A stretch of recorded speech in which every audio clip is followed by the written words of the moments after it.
Que se passe-t-il dans l'ex-majorité? Difficile de le savoir. La suspension de leur participation au Conseil national de la transition a été annoncée ce jour par un regroupement de partis politiques de l'ex-majorité sur les bancs de l'hémicycle. La vérité est tout autre. La majorité des députés du groupe sont loin d'avoir joué la politique de la chaise vide. Des précisions avec Draman Guéné qui vient de rentrer de reportage.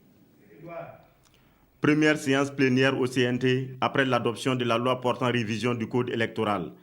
À l'exception des 30 députés en mission à Bobo-Dioulasso, tous les membres du Conseil national de la transition sont présents, y compris donc ceux de l'ex-majorité.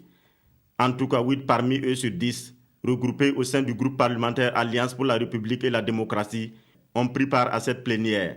Et pourtant, la suspension de leur participation au Conseil national de la transition a été annoncée dans un communiqué rendu public ce 9 avril.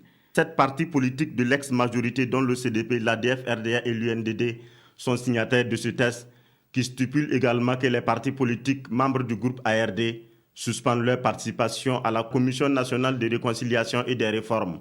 La position des députés membres du groupe est tout autre. Pour eux, aucune suspension n'est à l'ordre du jour. Pour le moment, nous voulons accompagner la transition. Et nous sommes là, ce soir, vous avez remarqué, il n'y a que 2 absents. Nous sommes là pour accompagner la transition et nous menons convenablement les activités au sein du CNT. Donc nous ne pouvons pas aujourd'hui, pour une déclaration de parti, suspendre nos activités comme ça, sans vraiment un fondement solide.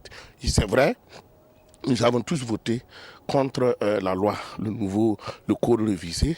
C'est déjà un acte fort que le groupe a voulu envoyer en direction du CNT au niveau du gouvernement. Pour les autres actions, bon, la concertation a un peu manqué. Et pour le moment, nous sommes au CNT et nous travaillons pour le CNT. Discours discordant pour le président du groupe ARD qui semble lui entériner la décision de suspension de leur participation au CNT. Pour citer les terminologies, dans notre communiqué, nous avons dit que nous suspendons la participation de nos représentants, ce qui est un peu différent de ce que j'ai pu lire dans la presse où certains parlent de démission. C'est tout à fait différent dans la mesure où, comme nous sommes signataires de la charte, nous avons donc pris l'engagement d'accompagner la transition. Il n'est pas question que nous...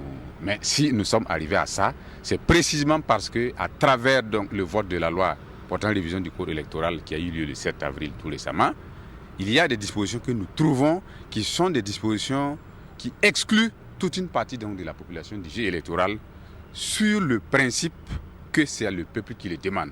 Une certitude cependant dans cette affaire. Des députés de l'ex-majorité ont participé à cette plénière consacrée aux questions orales adressées au gouvernement.